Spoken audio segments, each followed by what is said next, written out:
हमारे रेहड़ी पटरी वालों को कभी भी एक इज्जत के नज़रिए से देखा ही नहीं गया, जबकि रेहड़ी पटरी वाला मेरे नज़रिए से तो पूरा देश चलाता है। हमारा रेहड़ी पटरी वाला जो सुबह 4 बजे से उठ के रात के 12 बजे तक खून पसीने की कमाई करता है, मेहनत करता है, उसको आपने पहले ही लुटेरा डिक्लेयर कर दिया। ट्रिपल इंजन सरकार हो गई है दिल्ली में। अभी ये जो पूरा दोहन का सिस्टम है, उत्पीड़न का सिस्टम है, वो बंद हो जाएगा अगर सभी को ऑथराइज करके लाइसेंस दे दिया जाएगा। उनसे सरकारी खजाने में जो फीस निर्धारित की गई है वो जमा होगा, तो ये जो उगाही हो रही है जो सीधे सीधे अपने जेब में जा रही है वो कैसे चलेगा। अचानक से आए, बिल्कुल आपको डरा करके आपका माल छीन लिया, उठा के ले गए, किसी का माल पूरा वापस कभी नहीं मिलता। कैसे उम्मीद कर रहे हो कि हर दिन हजारों के नुकसान की भरपाई करके वो काम करेगा, जबकि ये सभी की सभी मतलब टॉप टू बॉटम ये जितने भी एक्शन है टोटली इनलीगल है। स्कीम के प्रावधानों को बिल्कुल दरकिनार करके अपने मनमर्जी से सर्टिफिकेट जारी किए गए, जिसमें ऐसा फंसा दिया गया है मामला कि हमारा कोई स्टेटस ही नहीं बचा।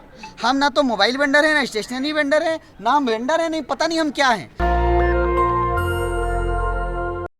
हमारे रेहड़ी पटरी वालों को कभी भी एक इज्जत के नज़रिए से देखा ही नहीं गया, जबकि रेहड़ी पटरी वाला मेरे नज़रिए से तो पूरा देश चलाता है। हमारे जीडीपी में 60% का जो अनऑर्गेनाइज सेक्टर का जो योगदान है, देश के खजाने के 1 रुपये में से 60 पैसा, उसका सबसे बड़ा बाजार हम हैं। हमारे देश में 92% से ज़्यादा एम्प्लॉयमेंट अनऑर्गेनाइज सेक्टर में, उसका सबसे बड़ा बाजार हम हैं। रेहड़ी पटरी अगर नहीं होगा तो हमारे देश के जितने किसान हैं वो परेशानी में आ जाएंगे कि उनका सब्जी, उनका फल, उनका सब फूल हम बेचते हैं।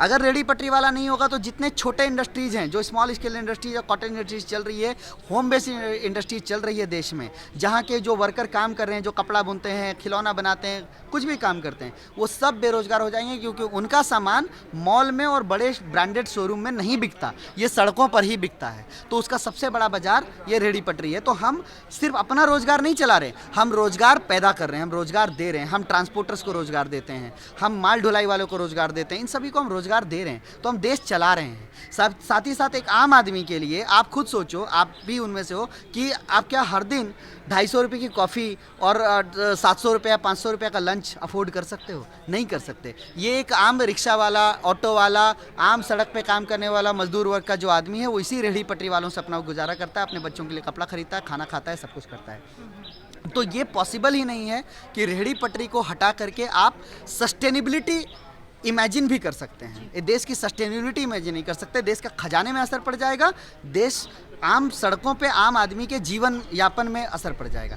इतने बड़े योगदान को देखते हुए ये कानून बनाया गया, लेकिन विडंबना ये है कि इस कानून को उस रेहड़ी पटरी वालों को के योगदान को बिल्कुल नज़रअंदाज करके कोर्ट का कोई कॉग्निसेंस नहीं आया है अभी तक। कोर्ट का रवैया भी जो जुडिशियली रहा अभी हमारे सामने, वो जो जिस तरीके से पिछले दिनों चला है वो बहुत गलत चला है। कोर्ट ने तो ऐसे ऐसे स्टेटमेंट पास किए, हमारे एक हाई कोर्ट के जज साहब का भरी कोर्ट में उन्होंने ये स्टेटमेंट पास किया।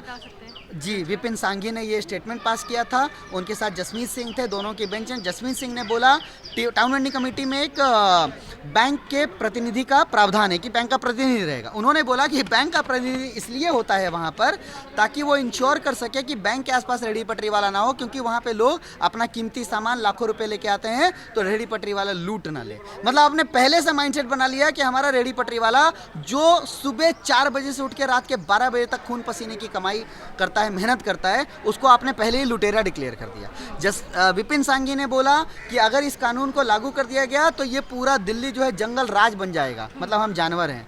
अगर इस कानून को लागू कर दिया गया तो रेहड़ी पटरी वाला पूरी दिल्ली पे कब्जा कर लेगा। तो ऐसे ऐसे स्टेटमेंट भरी अदालत में पास किए गए।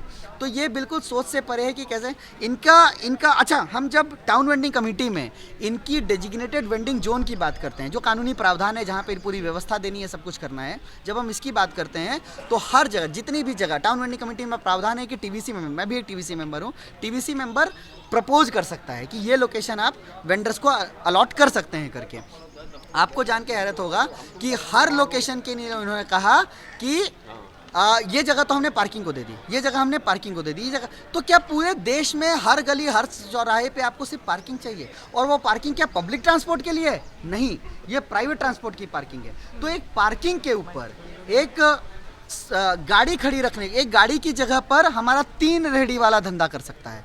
उसका पूरा परिवार उस एक गाड़ी की पार्किंग के स्पेस के ऊपर में चल सकता है, उसका पूरा आजीविका उसके ऊपर निर्भर करती है। तो पार्किंग हमारे लिए ज़रूरी है, लेकिन एक रेहड़ी पटरी वाला का रोजी रोटी, उसकी आजीविका ज़रूरी नहीं है। तो ये हमारी संस्थाएं इस तरीके से काम ये कर तो रही पूरा है। गैर कानूनी हो ही रहा है। अब इसके अलावा ये जो आप सर्वे का पूरा बता रहे हैं कि जी। ये कितना गलत तरीका ये फॉलो कर रहे हैं, थोड़ा उसके बारे में बताइए। सर्वे में ये जो स्कीम है दिल्ली में, इस कानून का इम्प्लीमेंटेशन ऐसे होना है कि कानून जब बना तो सेक्शन 38 है, जिसमें ये मेंशन किया गया कि हर स्टेट अपने स्टेट के व्यवस्था के हिसाब से स्कीम बनाएगी, रूल बनाएगी। सभी ने अपने स्कीम और रूल बनाए, दिल्ली ने भी अपना स्कीम और रूल बनाया, और दिल्ली की स्कीम देश के सभी राज्यों में जो स्कीम बनी है उसमें से one of the best scheme है। उसमें बहुत डिटेल में सर्वे की प्रक्रिया को निर्धारित किया गया है। सर्वे में सबसे इम्पॉर्टेंट पार्ट है कि जब भी सर्वे ग्राउंड पे होगा 40% टीवीसी के जो रिप्रेजेंटेटिव हैं, टीवीसी मेंबर्स जो हैं, वो मौके पे होने चाहिए। इस बार के सर्वे में टीवीसी मेंबर बिल्कुल नहीं है, बिना टीवीसी मेंबर के सर्वे किया जा रहा है। तो सर्वे एजेंसी और बिचौलिए अपनी मनमर्जी से अपने मनचाहे लोगों का सर्वे करवा रहे हैं। एक और खेल चल रहा है यहाँ पर कि एन सर्वे के पहले एक तो सर्वे की शेड्यूल बनाई गई, शेड्यूल में जिस तारीख को जहाँ सर्वे होना है वहाँ ना जाकर के अपनी मनमर्जी से कहीं भी जा रहे हैं। नंबर 1, जहाँ जा रहे हैं वहाँ जाने से पहले वहाँ पे एविक्शन करा दी जा रही है। एमसीडी के लोग जा रहे हैं, एविक्शन कर दे रहे हैं। उसके बाद चुनिंदा लोगों को पकड़ा जा रहा है कि ठीक है जी, तुम्हारा हम करा देंगे, तुम चुपके से इतने पैसे दो, जिससे जैसी डील हो रही है, कहीं 50, कहीं 25, कहीं 10, कहीं 5, कुछ भी, तो एक डील की जा रही है कि इतने पैसे दे दो तुम्हारा सर्वे हो जाएगा। तो बाकियों को भगा दे रहे हैं, उसके बाद चुन के लोगों का सर्वे कर रहे हैं। सर्वे करने में टेक्निकली इतना बड़ा प्रॉब्लम है। टेक्निकल ये है कि ये जो डेटा कैप्चर करना है, डेटा की सिक्योरिटी सबसे पहले वो कॉम्प्रोमाइज़ है। हमने जब सर्वे एजेंसी को लाजपत नगर के डीसी साहब ने उन्हें बुला लिया, मैंने उनसे सवाल पूछा कि ये डेटा कहाँ स्टोर कर रहे हो आप, किसके पास, इसकी अथॉरिटी किसके पास? बोला हमें नहीं पता। सर्वे एजेंसी का डीसी के सामने ऑफिशियल जवाब है कि हमें नहीं पता, क्लाउड पे हो रहा है।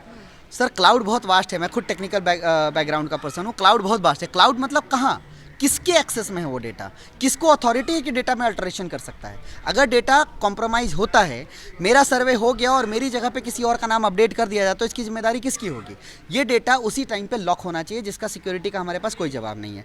जो एक्नॉलेजमेंट रिसीट कानून में प्रावधान है, अब जैसे सर्वे हो गया तो वो कल को कैसे साबित करेगा कि मेरा सर्वे हो गया और क्लेम करेगा कि मुझे सर्टिफिकेट जारी की जाए? क्योंकि सर्वे होने के बाद आइडियली 1 महीने के अंदर सर्टिफिकेट जारी करनी चाहिए, तो वो कैसे क्लेम करेगा?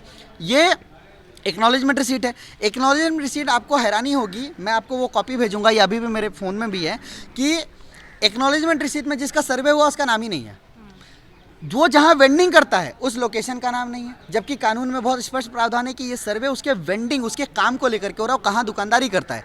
तो कॉमन सेंस है सोचने की कि एक्नॉलेजमेंट रिसीट में ये होना चाहिए कि दुकानदारी कहाँ पे कर रहा है, उसके जगह पे उसके घर का एड्रेस लिखा है, जिसका कोई मतलब नहीं बनता, वो कहाँ रहता है उसका सर्वे ये हो ही नहीं रहा है। सर्वे में वो एक्नॉलेजमेंट रिसीट में बहुत क्लियर प्रावधान है कि ऑफिसर्स के साइन होंगे जो मौके पर मौजूद रहेंगे, जो टीवीसी मेंबर्स हैं उनके स्टैंप होंगे, नहीं हो रहा। और इन सब को करने के लिए उन्हें कहा जा रहा है कि तुम्हारे नाम पे पर्ची जारी की जाएगी, साइन स्टैंप करके दिया जाएगा। अगर तुम 25,000 दोगे, अगर तुम 10,000 दोगे, अगर तुम 15,000 दोगे, जिससे जैसी जो डीलिंग बन पा रही है, अगर वो उतने पैसे दोगे तो आपको ये एक्नॉलेजमेंट रिसीट मिलेगी, जो सरासर गलत है। और ये कानूनी प्रावधानों का सरासर उल्लंघन है। उसमें एक और प्रावधान है, बाकायदा स्कीम में मेंशन किया गया है कि ये जो एक्नॉलेजमेंट रिसीट है उसमें QR कोड या बारकोड हो, जिसको वेबसाइट के जरिए वैलिडेट किया जा सके। एमसीडी अपना एक पोर्टल लॉन्च करेगी, जब हम QR स्कैन करेंगे तो वैलिडेट होना चाहिए कि ये जेन्युइन डॉक्यूमेंट है। ऐसी कोई वेबसाइट हमें आज तक हमारे सामने नहीं आई। सर्वे किस कैटेगरी में कर रहे हैं वो हमारे सामने नहीं आ रहा। मोबाइल वेंडर में कर रहे हैं, स्टेशनरी वेंडर, एक्नॉलेजमेंट रिसीट में वो होना चाहिए कि जब सर्वे किया गया तो मुझे एज मोबाइल वेंडर आइडेंटिफाई किया गया, या एज स्टेशनरी वेंडर आइडेंटिफाई किया गया, या वीकली मार्केट का वेंडर। अगर वीकली मार्केट का है तो हमारे 7 दिन हम कहाँ कहाँ लगाते हैं वो भी होना चाहिए। ऐसी कोई चीज़ इस पूरे सर्वे से गायब है, कोई क्लैरिटी नहीं है। ये ऐसा ढुलमुल बनाया गया है जिसको कि बाद में अपनी मर्जी से जैसे मर्जी होगा वैसे चेंज किया जा सकता है। ये पिछले सर्वे में भी हुआ था। पिछला सर्वे कब हुआ था? पिछले सर्वे 2020-21 में चल रहा था, तब शायद मैं 19-20 में चल रहा था। अच्छा, हाँ। 21 तक चला था। आपको क्या लगता है कि सरकार के बदलने से भी इसका कुछ रिश्ता है?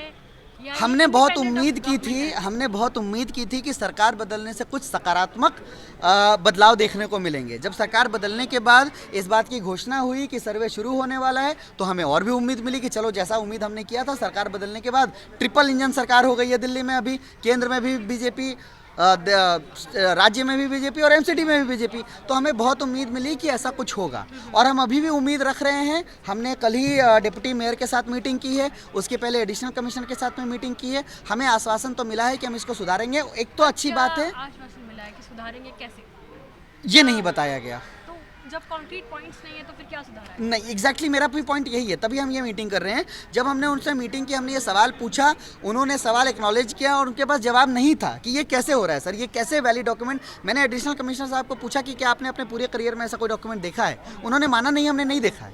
तो कह रहे हैं कि हम सुधार करेंगे, लेकिन कैसे करेंगे, कब करेंगे, उसमें पार्टिसिपेटरी प्रोसेस होगा कि नहीं होगा। एक और बहुत ज़रूरी बात मैं आपके सामने रखना चाहता हूँ कि ये जो एमसीडी एक तरफा तानाशाही स्टाइल में काम कर रही है, ये पूरी तरीके से गैर कानूनी है।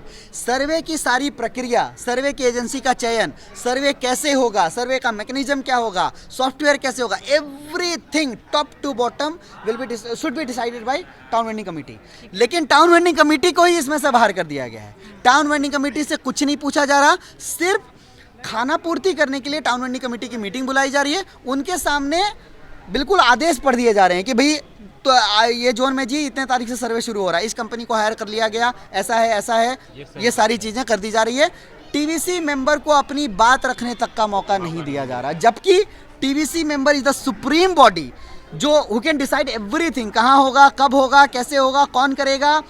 तो ये जो एजेंसी का चयन किया गया है वो एक टूल के तौर पे किया गया है। इसे हायर किया गया है टीवीसी मेंबर को फैसिलिटेट करने के लिए, टीवीसी को फैसिलिटेट करने के लिए।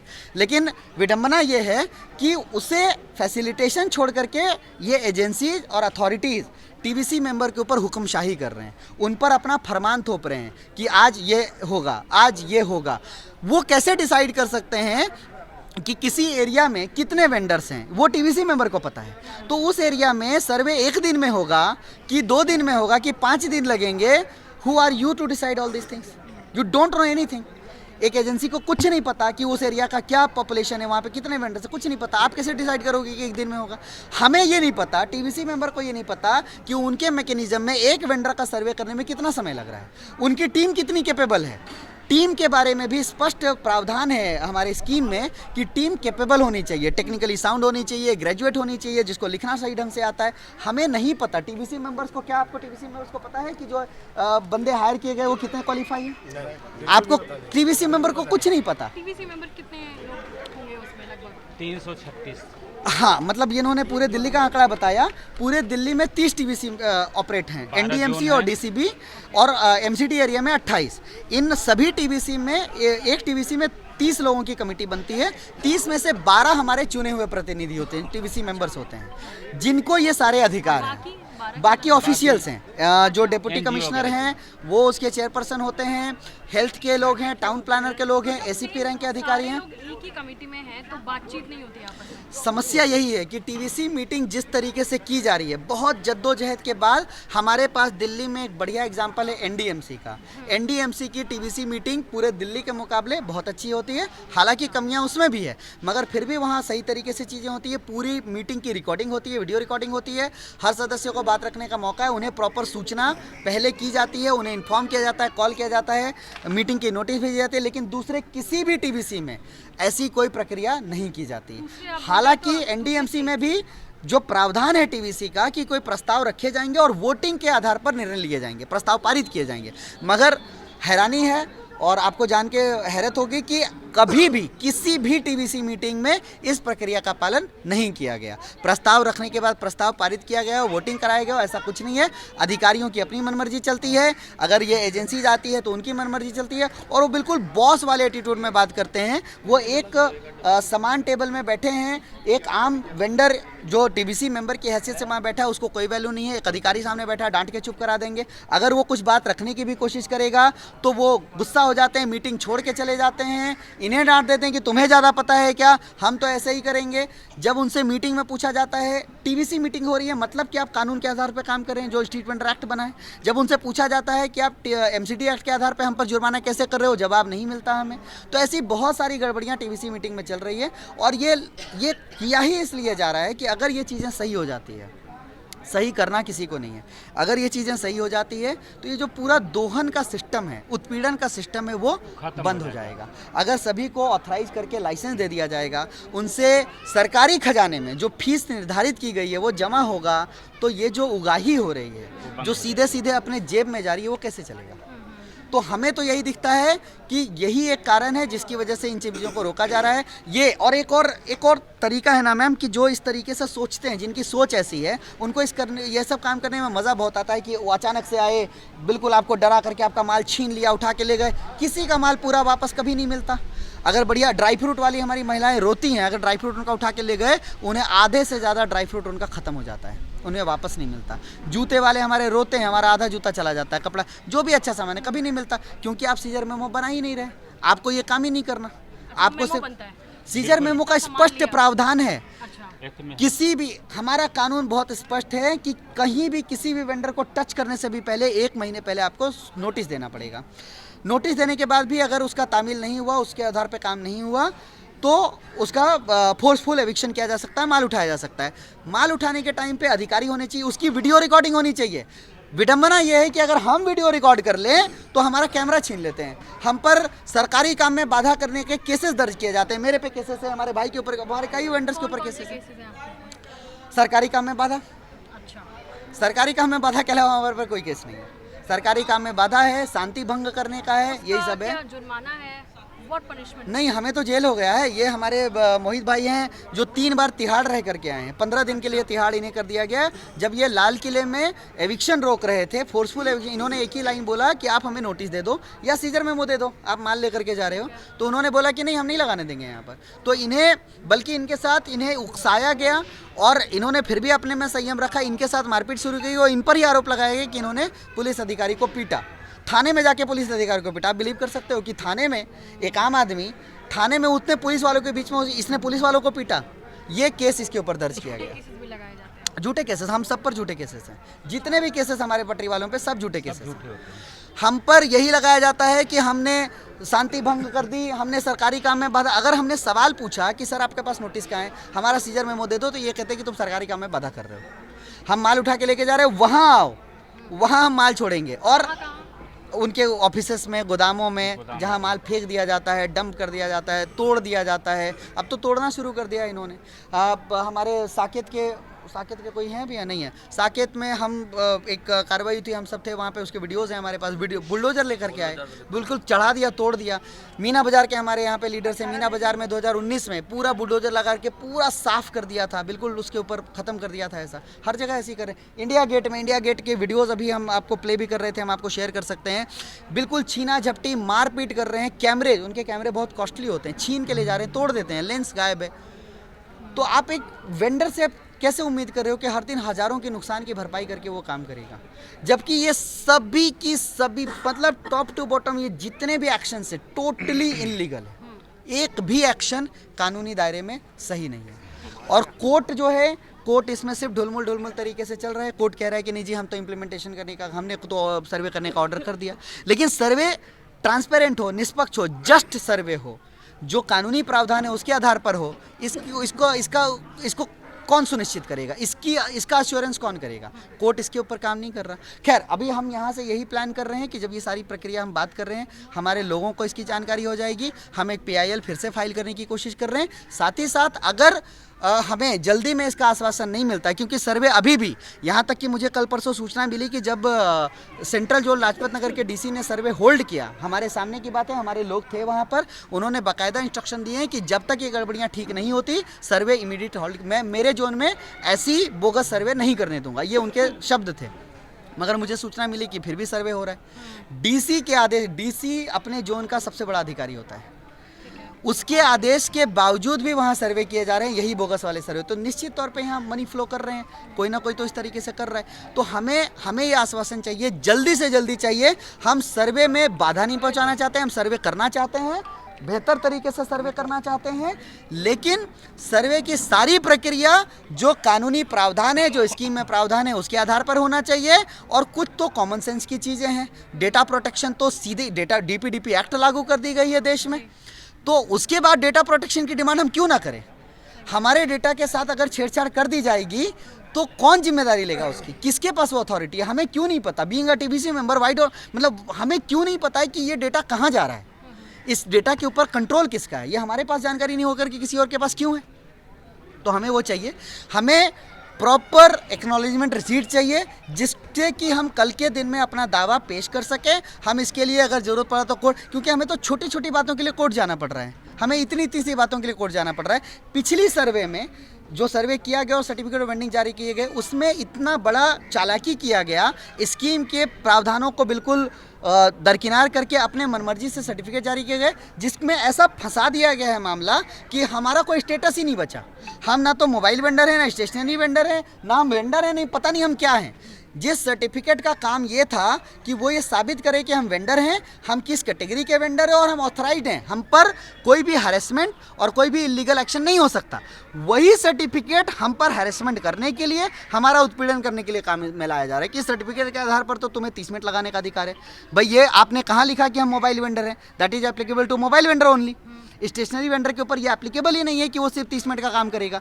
तो आपने कब लिखा कि हम मोबाइल वेंडर है? या तो हमें लिख के दो कि हम मोबाइल वेंडर है, हम 30 मिनट से ज़्यादा नहीं लगाएंगे, हम तो सिर्फ इतना मांग रहे हैं। अगर ये डिमांड है हमारी कि अगर अभी के बाद से जितना भी एविक्शन हो रहा है वो इमीडिएट रोका जाए, क्योंकि वैसे भी एविक्शन आप नहीं कर सकते बिना कानूनी प्रक्रिया के। और अगर सर्वे हो रहा है कि तो एकदम क्लियर है कि आपका काम, पहले स्टेज का काम अधूरा है। और कानून बहुत स्पष्ट है कि जब तक सर्वे कंप्लीट नहीं हो जाता तब तक एविक्शन नहीं होगा, जीरो एविक्शन पॉलिसी है।